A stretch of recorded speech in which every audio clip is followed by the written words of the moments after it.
लोकतंत्र है और कोई ऐसा देश जहां लोकतंत्र नहीं है, तो दोनों में कुछ तो अंतर होगा।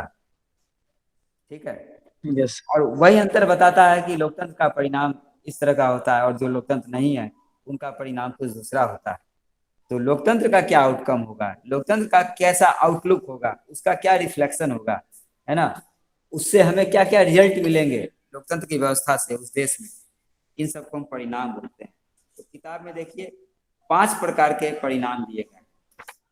पहला परिणाम, बोलिए आप में से कोई, लोकतंत्र का पहला परिणाम क्या है? नागरिकों नागरिकों में समानता को बढ़ावा देता है। इसको भूल जाइए, यह लोकतंत्र सबसे बेहतर था, उसका एक जनरल बात था। अब परिणाम टॉपिक उत्तरदायी, चेंज हो। जिम्मेवार और वैध शासन। हाँ, उत्तरदायी, जिम्मेवार और वैध शासन, यह लोकतंत्र का पहला परिणाम है। ठीक है, उत्तरदायी, जिम्मेवार और वैध शासन। कोई भी लोकतंत्र होता है तो हम यह उम्मीद करते हैं कि वह सरकार जो होगी वह उत्तरदायी होगी। अरे पैसा लेके मेरा निकल गए, बताओ तो। हाँ, कितनों लॉकडाउन में थे, तो गलत बात। अब तो ईमानदार आदमी सोच के पैसा नहीं देता। चलो ठीक है, बाद में भी क्लास चल रहा है मेरा, है ना, पैसा चुकाना भी है। समझ गए हम, थोड़ा सा आके मिलना चाहिए, बोलना चाहिए था ना, बहुत दिन हो गया है। उत्तरदायी शासन, है ना। Hello. Yes yes sir. Sir. लोकतंत्र से हम यह उम्मीद करते हैं कि लोकतंत्र में जो सरकार होगी वह उत्तरदायी होगी। उत्तरदायी का अर्थ होता है कि जनता के प्रति वह जवाबदेह होती है। ठीक है, जनता अपने शासक पर नियंत्रण करती है। गैर लोकतंत्र में ऐसा नहीं होता, वहां जनता अपने शासक पर नियंत्रण नहीं कर सकती। लेकिन आपने देखा कि लोकतंत्र में 9th क्लास में भी, कि लोकतंत्र में जो है सरकार जनता के अधीन होती है। सरकार अपने हर कर्म के प्रति जनता के प्रति जवाबदेह होता है। दूसरा पॉइंट क्या है इसी में, मतलब सेम इसी चीज में 3 बात लिख दिया है। जिम्मेवार शासन का मतलब होता है एक सरकार अपने जनता के भलाई का काम करती है, इसी को कहते हैं जिम्मेवार। क्योंकि जनता उसको वोट दे के शासन पर बैठाती है, सत्ता पर, तो उसकी जिम्मेवारी होती है कि वह जनता के भलाई का काम करे, अपना पेट नहीं भरे बल्कि जनता का काम करे। इसको कहते हैं जिम्मेवार शासन। और तीसरा है वैध शासन। वैध का अर्थ होता है कि कोई ऐसा शासन जो दावा कर सके, जो अधिकार के साथ में देश पर शासन करे। यह नहीं कि कोई राजा कहे कि उसके पिताजी भी राजा थे इसलिए वह देश पर शासन करता है, ऐसा शासन वैध नहीं होगा। वैध वह होगा जो जनता का सच्चा प्रतिनिधि हो, जिसको जनता चुन कर भेजे। तो निश्चित रूप से लोकतंत्र जो है वह वैध शासन होता है, और इसके साथ साथ उत्तरदायी और जिम्मेवार भी होता है। दूसरा परिणाम बताइए तो क्या है लोकतंत्र का?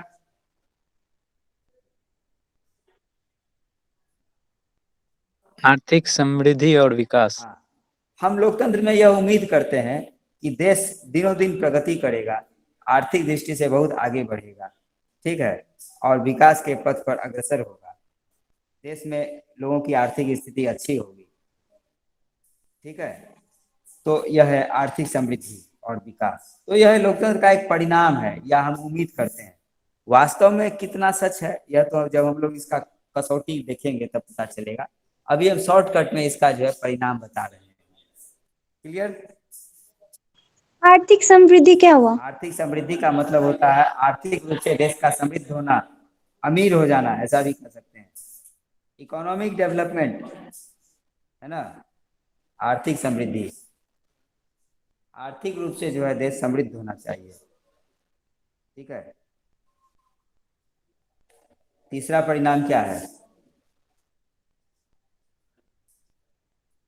लोकतंत्र की आर्थिक वो उपलब्धियां। परिणाम थोड़ी है, उसको अलग से दिया है। असमानता और गरीबी में कमी। समानता और गरीबी के लिए तीसरा परिणाम है। तीसरा परिणाम कहता है कि यदि कोई लोकतंत्र है तो वहां गरीब नहीं होने चाहिए।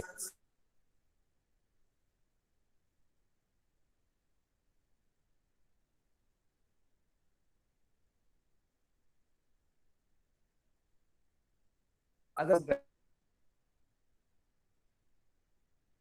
गरीब है देश में तब वह जाएगी, तो वह असमानता नहीं होनी चाहिए, है ना। आर्थिक असमानता है इसका अर्थ। अमीर और गरीब के बीच की खाई दूर होनी चाहिए और गरीबों की संख्या कम होनी चाहिए। तब लोकतंत्र का परिणाम कहा जाएगा। चौथा पॉइंट देखो। सर यहाँ पे असमानता का मतलब सामाजिक सिर्फ आर्थिक वाला हुआ। बिल्कुल, यहाँ पर जो है असमानता का तात्पर्य आर्थिक असमानता से है, सामाजिक से नहीं है।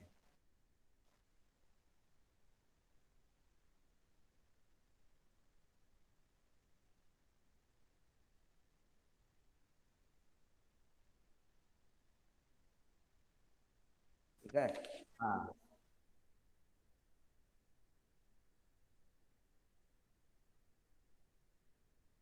सामाजिक विविधताओं का मतलब होता है संप्रदाय के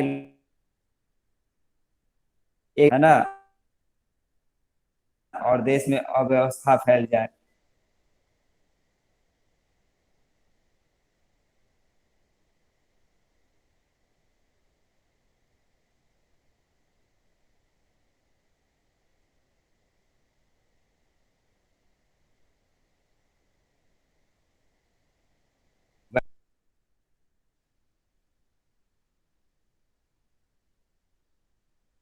मारा नागरिकों जाती। की गरिमा और आजादी का अर्थ होता है लोकतंत्र में प्रत्येक व्यक्ति, चाहे वह कितना भी कमजोर क्यों ना हो, कितना भी गरीब और पिछड़ा क्यों ना हो, वह भी सम्मान के साथ जिए, हक के साथ जिए।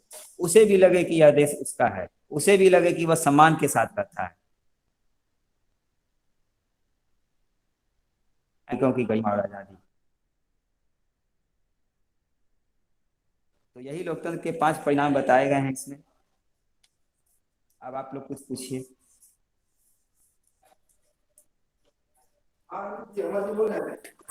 सामंजस्य मतलब। सामंजस्य का मतलब होता है हर कोई अच्छे प्रकार से मिलजुल करके रहता है, तब उसको सामंजस्य कहते हैं। इसका एक एग्जाम्पल देता हूं मैं। जैसे किसी परिवार में सामंजस्य, अगर परिवार में भी आप पति पत्नी बच्चे और हो सकता है उनके भी माँ बाप, मतलब बच्चों के दादा दादी, यह सब एक परिवार में रहते हैं। अब ऐसा परिवार जिसमें सामंजस्य नहीं है, तो वहां पर क्या होगा, इनके बीच में एडजस्टमेंट नहीं होता है, सही ढंग से तालमेल नहीं होता है। सामंजस्य का अर्थ तालमेल भी होता है। मान लो पति पत्नी के ही भी सामंजस्य नहीं हो, तो आपस में क्या होगा, झगड़ा होगा। बच्चे और माँ बाप के बीच में सामंजस्य नहीं हो, तो भी झगड़ा होगा। उसी तरह जो घर में दादा दादी हैं, उनका परिवार के साथ में सामंजस्य नहीं हो, तो क्या होगा, परिवार की गाड़ी ठीक ढंग से नहीं चलेगी। जब सामंजस्य होता है तो सभी लोग बहुत अच्छे प्रकार से प्रसन्नता पूर्वक रहते हैं, कोई किसी से नाराज होके नहीं रहता है ना। सब लोग हिल मिल करके अपने परिवार के भलाई के लिए काम करते हैं। ठीक है, यह होता है सामंजस्य। इंग्लिश में कहते हैं इसको एकोमोडेशन।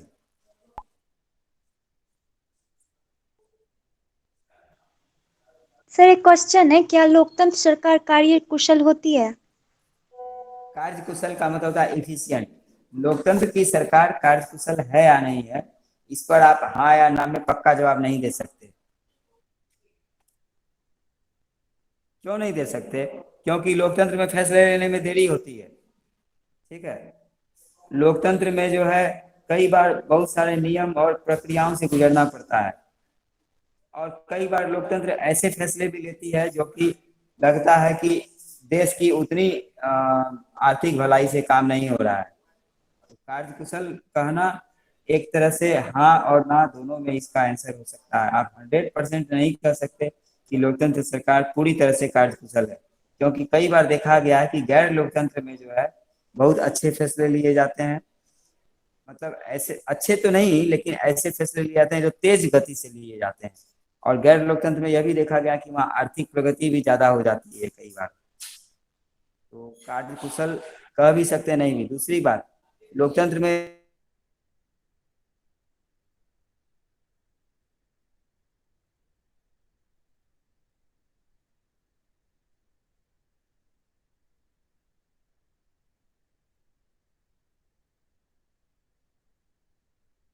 रिसेंटली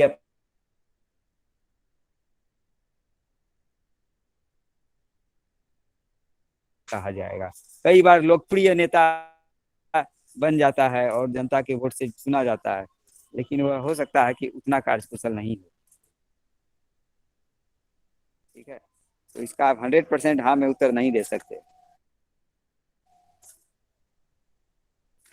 और सर यह जरूरी थोड़ी ना है कि लोकतंत्र जो है वो उत्तरदायी जिम्मेवार सरकार का हाँ, गठन इसका करेगा। मैंने डिटेल अभी नहीं बताया है, लेकिन जब किताब पढ़ेंगे तो उसी में आपको यह सब बात मिल जाएगी। देखो, उत्तरदायी सरकार का मतलब पहले समझो। उत्तरदायी सरकार का मतलब पहले तुम लोग बताओ, तुम्हारी दृष्टि में क्या है उत्तरदायी का अर्थ? जो जिम्मेवार हो किसी भी चीज का। अरे जिम्मेवार तो अलग लिखा है, तीन बात लिखा है ना, तीन पॉइंट है इसमें, तीनों तीन चीज है। उत्तरदायी पहले बताओ। जवाब दे। हाँ, जवाबदेह कह सकते हैं। उत्तरदायी का मतलब होता है उत्तर देने के लिए जो जवाबदेह है, या जिसको उत्तर देना पड़ेगा। ठीक है, उत्तर देने के लिए जो बाध्य है उसको कहते हैं उत्तरदायी। जैसे मान लीजिए कि कोई प्रधानमंत्री है, देश का शासन करता है, और देश में जो है बहुत ज्यादा गरीबी फैल जाए, भ्रष्टाचार हो जाए, या बेरोजगारी फैल जाए, ठीक है, कोई समस्या हो जाए देश में, तो उसके लिए प्रधानमंत्री भी उत्तरदायी होता है। या देश का रेल मंत्री है और रेल दुर्घटना हो गई, तो वह रेल मंत्री उसके लिए उत्तरदायी होता है। ठीक है, तो उसी तरह से मान लो क्या, किसी स्कूल में प्रिंसिपल है, स्कूल में कोई घटना हो गई, तो उसके लिए प्रिंसिपल जो है उसको जवाबदेह माना जाता है।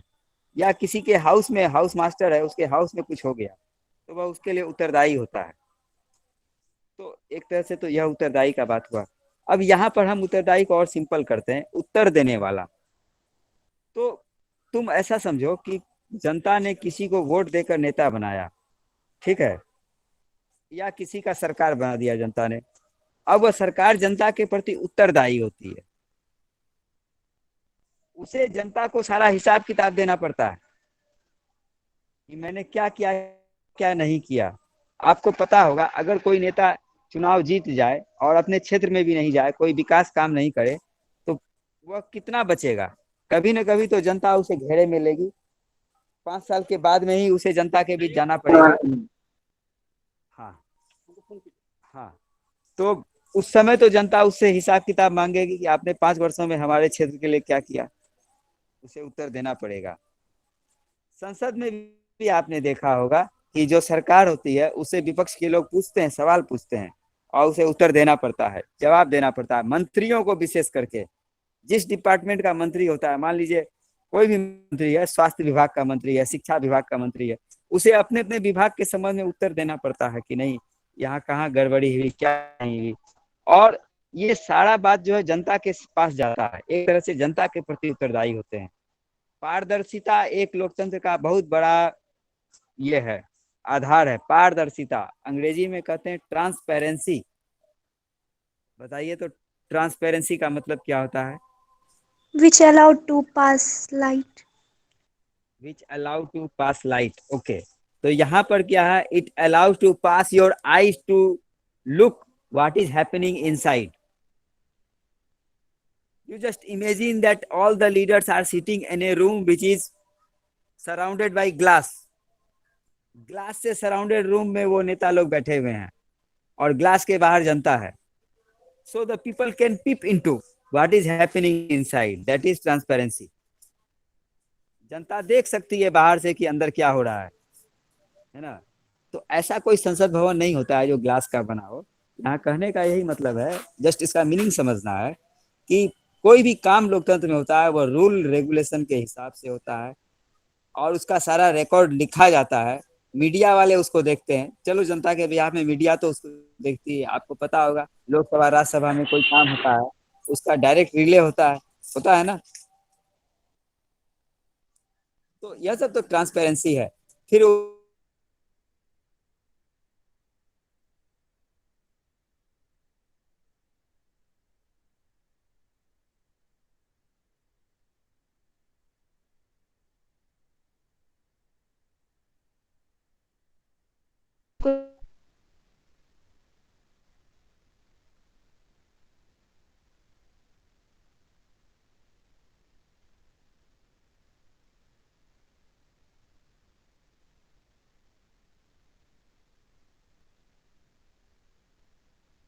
सूचना राइट को यहाँ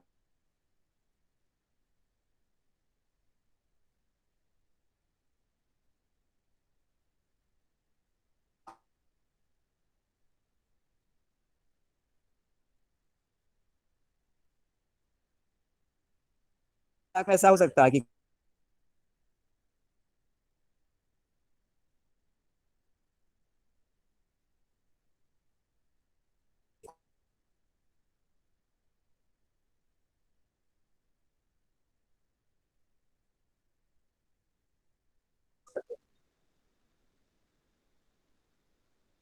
ठीक है, ये बात समझ में आई। और सर इसमें वैध शासन इसलिए नहीं होगा कि यहाँ पे जनता सरकार को चुनती है। में बाद में आना, पहले उत्तरदायी को समझ लो। उत्तरदायी का अर्थ होता है सरकार जनता को उत्तर देती है, अर्थात जनता सरकार